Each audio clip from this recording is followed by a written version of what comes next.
CDB, um dos investimentos mais simples, mais comuns, e que muita gente se dá mal por fazer escolhas sem olhar pequenos detalhes que podem prejudicar bastante seu investimento. Foi o que eu vi quando eu fui fazer uma pequena pesquisa sobre um CDB que eu iria investir e eu olhei que tinha várias reclamações no Reclame Aqui, né, naquele site de reclamações. E quando eu olhei, pensando que o problema se tratava da instituição financeira, eu vi que realmente o grande problema eram as pessoas que não prestavam atenção, não tinham conhecimento do que estavam escolhendo, né? Qual o objetivo que teria para aquele investimento e não atentavam para alguns detalhes. É o exemplo desse print aqui, um exemplo que a pessoa diz o seguinte: fiz uma aplicação no CDB planejado com a intenção de resgatar o valor em um outro momento. Se resgatasse antes do prazo, não receberia o valor que rendeu. Ok, beleza? Ou seja, ela sabia que se fosse resgatar ia ser antes do prazo, né? Teria uma perda, né? Porém, há alguns dias tento retirar o valor do CDB devido a uma emergência, beleza? Então aqui é um fator, pessoal, que o quê? Utilizou um CDB com um prazo pré-definido de resgate, com o vencimento, né? Um CDB sem liquidez e precisou para uma emergência, ou seja, não tinha nem reserva de emergência e possivelmente se encantou com essa rentabilidade e aconteceu esse problema, né? E é o que acontece com muitas pessoas e vamos aprender no vídeo de hoje justamente isso, como escolher o melhor CDB, o mais seguro e o que encaixa direitinho nos nossos objetivos, beleza?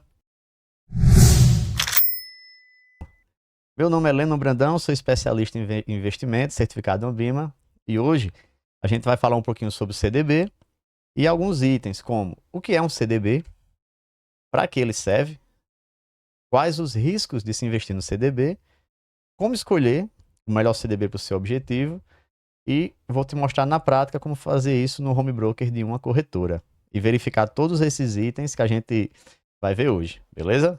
Então vamos lá, pessoal. Então o que é o CDB? No caso do CDB nós temos três atores, né? Um investidor, temos a instituição financeira, que pode ser um banco ou uma financeira, e também aquela pessoa que está precisando de dinheiro, né? O cabo que está liso. O que é que faz? O investidor, ele empresta dinheiro para o banco pega parte desse dinheiro e empresta para uma pessoa que está necessitando de empréstimo, né? Para o cabo que está liso. Esse cara vai pagar um juros geralmente alto para o banco. E o banco pega parte desses juros e paga um juro ao investidor.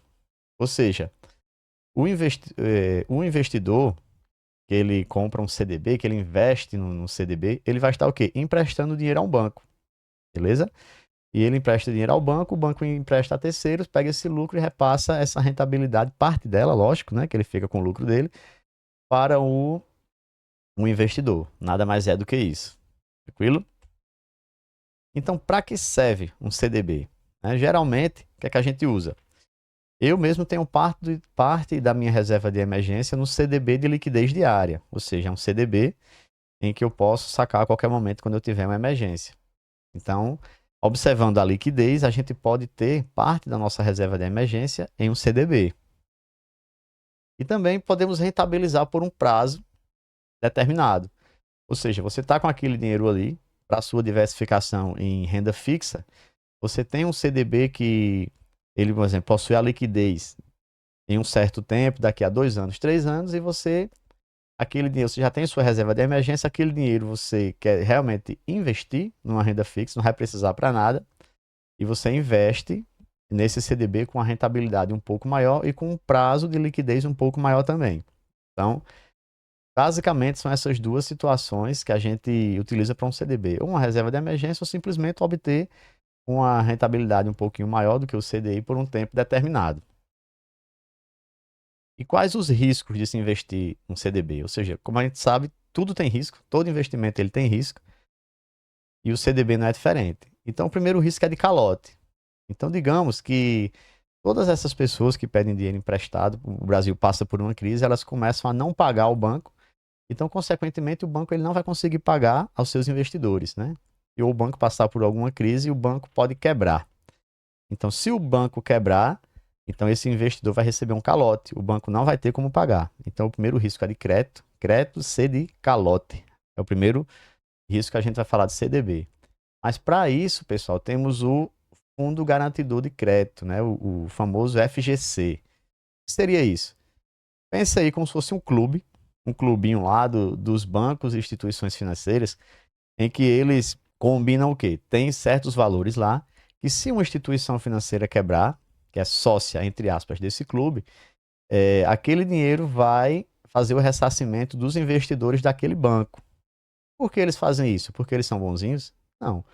Porque imagina aí, se você compra um CDB, você investe em um CDB de um banco, aquele banco quebra, então vai causar um pânico em todo o mercado financeiro e ninguém mais vai querer investir em CDB nenhum, de nenhum banco, nem que o banco esteja com a saúde financeira boa, né? Então, quando acontece de um banco quebrar, esse fundo garantidor de crédito faz o ressarcimento dos investimentos e tipo, retoma a credibilidade dos bancos perante o mercado. Então, o investidor sabe, mas se quebrar, vai ter o FGC e dentro daquele limite que eu posso investir em cada instituição financeira, o FGC vai reaver o meu dinheiro. E qual seria esse limite? O limite seria o quê? 250 mil, o CPF, né? Por instituição financeira. Então, se você tem 1 milhão, você pode botar 250 mil em 4 bancos diferentes. Se os 4 der azar de quebrar, você vai receber o dinheiro. Tem o limite até 1 milhão, beleza? Mas se você tiver 1 milhão 250 em 5 bancos, os 5, se der uma catástrofe e quebrar, você vai receber apenas 1 milhão. Esses outros, o que excedeu 1 milhão, você não vai receber, beleza? Então é simples, 250 mil por CPF, por instituição financeira, com limite até 1 milhão, beleza? Então esse é o FGC. O outro risco, pessoal, que a gente fala é o da liquidez. Foi justamente o exemplo que eu postei aqui, que eu falei do Reclame Aqui. Era possivelmente, eu vou chutar aqui, um CDB com a liquidez no vencimento, possivelmente 2 anos, e essa pessoa precisou para uma emergência agora. Então, quando ela foi sacar, não conseguiu. Então, é o risco de liquidez. Então, você tem que observar essa questão da liquidez para saber se realmente é algo que você vai precisar para uma reserva de emergência ou algo para um investimento com um prazo maior. Tranquilo? E o outro é o risco de mercado. Isso ocorre para os títulos pré-fixados, né? O que são os pós-fixados? Pós-fixados é o que acompanha o CDI, ou a taxa Selic. É muito comum você ver um CDB, por exemplo, de 100% CDI com liquidez diária, né? Aí alguns têm o quê? Um rendimento de 105% do CDI. Você, caramba, que coisa boa. Porém, a liquidez é no vencimento. Quando você vai ver o vencimento, 1 ano, 2 anos. Então, esses são os pós-fixados, né? Os pré-fixados, eles são a taxa fixa, né? Como ele já diz, é pré-fixado. Ele não acompanha o CDI. Um exemplo, ele tem uma rentabilidade de 10% ao ano, uma rentabilidade de 15% ao ano. Então, qual seria o risco de mercado? Então, digamos que hoje a taxa Selic esteja, é um dado hipotético, esteja a 10% ao ano, né? Você vê no seu banco um CDB pré-fixado com 13% ao ano. Aí você, caramba, 13% ao ano, tá muito bom. Aí você contrata lá, ele com vencimento daqui a 5 anos. Beleza. Quando passa um ano, a taxa Selic começa a subir, subir, e a taxa Selic está 15% ao ano. Então, na sua mão, você vai ter um CDB que está pagando 13%, enquanto isso, a taxa Selic, que é a taxa básica de juros, né, o título mais seguro do país, pagando 15%. Então, todo mundo com risco quase zero recebendo 15%, e você com um CDB que possui o seu risco, né, pagando apenas 13%. Então, esse é o risco de mercado, né? Então, um CDB, ele tem esses 3 riscos. O de crédito, de liquidez, e o de mercado se for um pré-fixado. Beleza, pessoal? Então, como a gente vai escolher um CDB? Como é que a gente faz para a gente escolher um CDB? Primeiramente, temos que saber qual o nosso objetivo. Não existe o CDB pior ou melhor, né? Depende do seu objetivo. Por exemplo, eu posso dizer que a Ferrari seria um carro melhor do que uma Troller. Depende. Qual o objetivo? Se for para ficar dando voltas em um autódromo, a Ferrari, show de bola, dá 10-0 numa Troller. Mas se for fazer uma trilha em uma área de lamaçal, uma beira de praia, a Ferrari não ia nem conseguir chegar na areia, né? E a Troller ela sai destruindo tudo, né? passa por dentro da água, é um carro 4x4. Então, não existe melhor ou pior. Existe primeiro você saber qual o objetivo para você poder utilizar. Então, nos investimentos não são diferentes. Temos aqui, se for um exemplo, um CDB para você utilizar como uma reserva de emergência, né? Aí você observa a questão da liquidez. Para uma viagem você pode utilizar, ou apenas um para ter render um dinheiro seu que está parado também. Então, primeiro você vai ver, rapaz, eu quero um CDB para quê? Né? Primeiro você vê o objetivo. Sabendo o objetivo, aí sim você vai ver o que? A questão da liquidez. Um exemplo, para uma reserva de emergência, temos que ter um com liquidez diária. Podemos precisar a qualquer momento. Já para uma viagem, que é daqui a 2, 3 anos, a liquidez vai ser o período que você vai sacar antes de viajar. Beleza? Se for uma viagem daqui a 2 anos, uma liquidez de 2 anos está bom, e assim sucessivamente. Já um dinheiro, para você render um dinheiro que está parado, então aí a questão da liquidez pode ser prazos mais longos e você já está disposto a correr um risco maior, né? E ter uma rentabilidade maior. Porque quanto maior o prazo, maior o risco, né? Então, se você é um dinheiro que estava parado, você já tem sua reserva de emergência, não vai utilizar para nada, então você pode pegar um que tem uma liquidez mais longa para você poder receber também uma rentabilidade melhor. Beleza? Então, viu que vai muito do objetivo. Então, quando você escolhe primeiro o objetivo, depois você vai vendo esse detalhe da liquidez. A rentabilidade a gente já falou que pode ser pré ou pós. No meu caso, 90% das situações a gente tem o pós-fixado, né, nos CDBs, porque os títulos pré-fixados você querendo ou não tem mais risco, porque querendo ou não você aposta que aquela taxa vai permanecer daquela forma, né? Porque no mínimo a taxa Selic vai cair, né? E no Brasil até o passado é incerto, quanto mais o futuro, né? Então é um título mais arriscado esse pré, beleza? E também o risco da instituição financeira, pessoal, é algo que você tem que observar. Por quê? Você vê lá um CDB do Banco do Brasil, por exemplo, está pagando 98% de CDI. Você, caramba, 98%. Aí tem agora um CDB da Financeira Bill. Inventei agora, não sei nem se existe. Quando você vê, tá pagando 105 com liquidez diária também. Você, caramba, eu vou nessa aqui. Mas quando você vai ver o rating, né, a nota que é dada àquela empresa em questão de segurança, ou seja, o risco que ela tem de quebrar é bem maior do que o do Banco do Brasil, por exemplo. Por isso, ela está pagando uma taxa maior para poder captar mais dinheiro. Porque o Banco do Brasil, como é mais seguro, tem mais credibilidade, ele tem esse luxo de pagar uma taxa menor e arrecadar mais dinheiro de investidores. Já uma financeira nova, por exemplo, ela tem mais dificuldade porque o risco dela é maior, então ela tem que pagar uma taxa para ser mais atrativa, beleza? Então você vai pesar, né? E se você for colocar numa dessa mais arriscada, você tem que ver aquilo que a gente falou, que são os limites do FGC, beleza? Então, um exemplo, se for sua reserva de emergência, eu não aconselho colocar em uma instituição financeira que seja muito arriscada, porque vai que você coloca, ela quebra, beleza, menos de 250 mil, o FGC ele vai lhe pagar. Porém, tem a parte burocrática, né? Não é simplesmente no outro dia vai estar na sua conta. Não, vai passar um dia, vai passar um tempo, você tem que preencher alguns documentos, fazer algumas solicitações até esse dinheiro ir na sua conta. E se nesse período de tempo ocorrer uma emergência que você precise, né? Então, assim, o grosso da reserva de emergência, eu aconselho que fique em liquidez diária em instituições mais consolidadas, beleza? Para que você também não seja pego de surpresa. Tranquilo, pessoal? Então, agora o que a gente vai fazer? A gente vai ver na prática como fazer isso. Vamos abrir o home broker de uma corretora e vamos observar essa questão da liquidez, essa questão do vencimento, essa questão do risco que aquela instituição financeira tem, para a gente ver algumas situações de como a gente escolheria, na prática, um CDB que seria bom para algum dos nossos objetivos, beleza? Então vamos lá. Pronto, pessoal, estamos aqui no home broker, né, da corretora Rico. Não é fazendo propaganda, é só uma das que eu utilizo. Depois a gente pode fazer até vídeo em outras. E vamos aqui, ó, emissão bancária, né? Na maioria das corretoras vai ter, a interface vai mudar muito pouco. E aqui a gente vai ver uma lista. Vamos ver aqui como o nosso foco da aula de hoje é CDB. Vamos selecionar aqui, ó, CDB.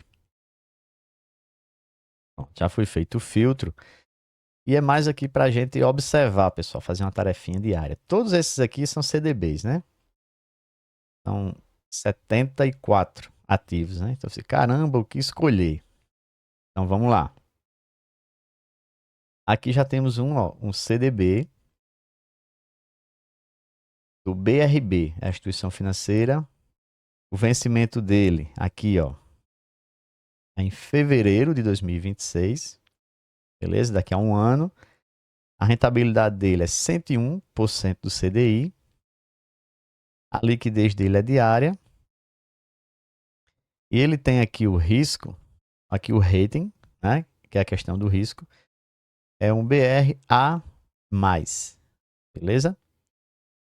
Depois a gente vai ver se a gente encontra aqui um que tem um risco maior.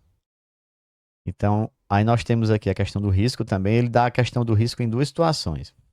Tem a questão desse BRA+, ou seja, o A é melhor que o B, que o C, tá entendendo? Por aí vai. E aqui tem a questão do risco também, que ele bota aqui a nota 2, né? Quanto maior essa nota, maior também é o risco. Então esse aqui, ele poderia ser o quê? Liquidez diária, poderia se encaixar na questão de parte de uma reserva de emergência. E o rating dele tem aqui, ó, BRA+, é um A+, é bom, risco de 2 também. Aplicação mínima, R$ 1.000, beleza? Então, liquidez diária já serve para uma questão de reserva de emergência. Está aqui 1% acima do CDI, né? E o vencimento daqui a um ano, beleza? Vamos ver mais aqui. Vamos ver algum que destoe. Todos aqui com liquidez diária. Será que eu fiz um filtro? Ah, não, tá aparecendo outros aqui. Passando. Liquidez diária. Pronto, aqui, ó. Opa, chegou. Liquidez no vencimento. Olha só. Aqui, o CDB é o que? Realize crédito, financia, deve ser uma financeira, né? Vence o que? 2027, já está pagando menos do que aquele 101. O vencimento é só, a liquidez, perdão, é só no vencimento. Não tem classificação aqui e você já vê que é um risco maior, 9. Ou seja, aqui, comparando esses dois, lembrando que não é uma questão de indicação de investimento, mas aquele lá de cima pagava 101, tinha nota a mais e o risco de 2. Esse aqui está pagando 98, a liquidez só no vencimento e não tem nem a classificação aqui do rating e o risco dele está 9. Ou seja, maior risco, beleza? Então é isso que você tem que observar. Vamos ver se tem algum aqui. Pronto, olha aqui um pré-fixado, que a gente falou também. Todos esses aqui, ó, daqui para cima, indexado ao CDI, né? 98% CDI, 100, 101. Beleza. Esse aqui do CDB Master, ele paga o quê? 16% ao ano, vencimento 2030 e a liquidez no vencimento. Um desse aqui nunca que você colocaria para uma reserva de emergência. Por quê? Porque a liquidez no vencimento e o vencimento só em 2030. Beleza? Aí você fica, caramba, mas aqui tá muito bom, tá pagando 16. Taxa Selic hoje tá 13,25. Aqui ele paga 16. Beleza. Será que daqui a 2030, daqui a 5 anos e pouco, essa nossa taxa não pode subir bastante? Já tem especulações que ela pode chegar ao que há esse ano ainda a 15. Se no ano que vem ela chega a 16 ou só para 17, ou seja, você é o que a gente falou, você vai estar com o título na mão até 2030 pagando 16 e o pessoal pode estar com a Selic na mão pagando 17, 18. Beleza? O rating dela é o quê? BBB, ou seja, já tem um risco maior do que o A que a gente viu e o risco aqui, ó, 20. Maior também. Tranquilo? Então é isso que a gente tem que observar, pessoal. Todas as corretoras, você vai observar isso aí. A gente vê essa questão. Primeiro, o nosso objetivo. Queremos o quê? O que é que eu faço? Quando eu quero uma situação, eu vou fazendo os filtros. Beleza? Eu quero para reserva de emergência. Então eu venho aqui, ó, filtrar. Então reserva de emergência, pessoal, eu quero liquidez diária. Eu venho aqui, ó, liquidez diária. Pronto. Já faço o filtro, liquidez diária. Já tira todos aqueles outros lá. Depois eu vou ver a maioria tudo aqui 100, 100%. Esse aqui 101, é o que está pagando um pouquinho a mais. Aí você vê a classificação dele de risco 2, tudinho, liquidez diária. Esse BRB, você já tem uma noção. Aí você pode pegar um banco mais conhecido. Deixa eu ver se tem algum aqui. Só observando mesmo. Que às vezes tem uma diferença para uma reserva de emergência. Digamos que tem aqui, esse aqui pagando 101 com liquidez diária. E tem um exemplo aqui, o Banco Itaú, pagando 100, também com liquidez diária. Então, para uma reserva de emergência, é muito mais vantagem você deixar, um exemplo, num grande banco, um banco conhecido, uma rentabilidade um pouquinho menor, né, que já que é para reserva de emergência, do que colocar em um banco desconhecido com um risco maior. Tranquilo, pessoal?